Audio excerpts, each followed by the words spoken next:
Hi friends, welcome to Theni Latha's kitchen. சுவையான மல்லி சட்னி செய்வது எப்படி இந்த வீடியோவில் பார்க்கலாம் வாங்க. மல்லி சட்னி தேவையான எண்ணெய் ஊற்றிக்கிடுவோம். அதுக்கு தேவையானது வதக்கிறதுக்காக 1 ஸ்பூன் உளுந்தம்பருப்பு இது பொன்னிறமாக வறுத்து எடுத்துக்கிடுவோம். உளுந்தப்பருப்பு பொன்னிறமாக ஆயிடுச்சு. இது ஒரு தட்டில் எடுத்து வச்சுக்கிடுவோம். 1 ஸ்பூன் கடலைப்பருப்பு இதையும் பொன்னிறமாக எடுத்துக்கிடுவோம். கடலைப்பருப்பு நல்லா பொன்னிறமாக ஆயிடுச்சு. இதையும் தட்டில் எடுத்து வச்சுக்கிடுவோம். கடலைப்பருப்பு உளுந்தம்பருப்பு வறுத்து எடுத்தாச்சு. அடுத்து வெங்காயம் வதங்கிறது கொஞ்சம் எண்ணெய் ஊற்றிக்கிடுவோம். சின்ன வெங்காயம் ஒரு கிண்ணம் எடுத்துக்கிறேன். சின்ன வெங்காயம் போட்டு ரொம்ப டேஸ்ட்டாக இருக்கும். 5 வெள்ளைப்பூண்டு. வெங்காயம் வேமாகிறதுக்காக கொஞ்சம் உப்பு நல்லா வதக்கிக்கலாம். சின்ன வெங்காயம் பூண்டு நல்லா வதங்கிட்டு இன்னும் தட்டில் எடுத்து ஆற வச்சுக்கிடுவோம்.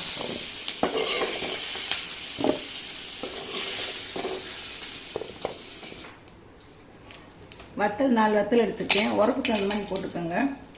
சும்மா லேஸ் ஒரு சின்ன சின்ன பொருளாடி கறி போகும். பூவெல்லாம் வெளியே எடுத்துக்கோங்க. இல்லாடி கறியிடும்.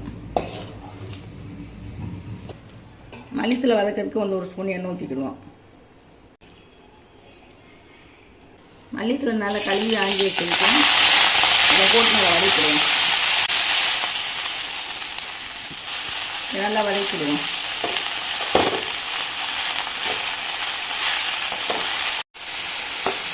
மல்லித்தூள் நல்லா வதங்கிடுச்சு. பாய்க்கிற முதல்ல நிறையா தெரிஞ்சா வதங்கினா கொஞ்சமாகிடும்.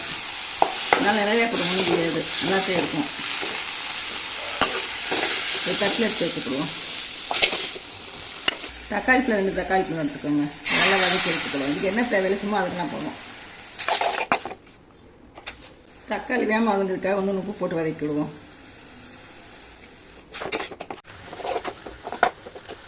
மல்லித்தூள் எல்லாமே ஆறிடுச்சு. இதை அரைச்சி எடுத்துக்கிடுவோம். இதுக்கு தேவையான அளவு உப்பு போட்டுக்கிறோம். ஏற்கனவே வெங்காயம் வதக்கவும் தக்காளி உப்பு போட்டுக்கிறோம். பார்த்து போட்டுக்கோங்க. பருப்பு மல்லித்தூளில் ஒரு சுற்றிக்கிடுவோம். அதுக்கப்புறம் தக்காளி போட்டு அரைச்சிக்கலாம். வதக்கி வச்ச தக்காளி எடுத்து போட்டு அரைச்சிக்கிடுவோம். தேவையான அளவு கொஞ்சம் தண்ணி ஊற்றிக்கோங்க. ஏற்கனவே தக்காளி தண்ணி இருக்கும். லைட்டாக தண்ணி ஊற்றிட்டு ஒரு அரைச்சி எடுத்து வந்துக்கிடுவோம். மல்லி சட்னி நல்லா அரைச்சிட்டு எடுத்தாச்சு. இது ஒரு கிண்ணத்தில் கொட்டிட்டு தாளித்து எடுத்துக்கிடுவோம்.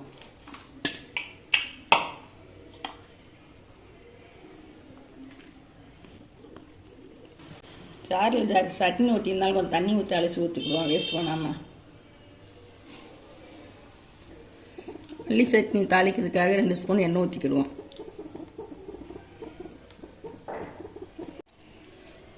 எண்ணெய் நல்லா காஞ்சிச்சு. கடுகு பருப்பு எடுத்துக்கிடுவோம். நல்லா வெடிக்கிட்டோம்.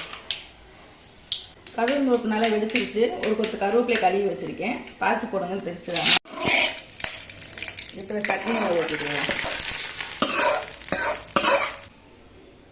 சட்னி தாளித்து ஊற்றியாச்சு. நல்லா கிண்டி விட்டுக்கோங்க. உப்பு 10 வேணால் போட்டுக்கோங்க. உங்களுக்கு உப்பு கரெக்டாக இருக்கும். 10 போட்டுக்கோங்க.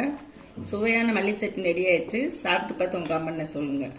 இந்த வீடியோ பிடிச்சிருந்தா லைக் பண்ணுங்கள், ஷேர் பண்ணுங்கள், சப்ஸ்கிரைப் பண்ணுங்கள். தேங்க்யூ.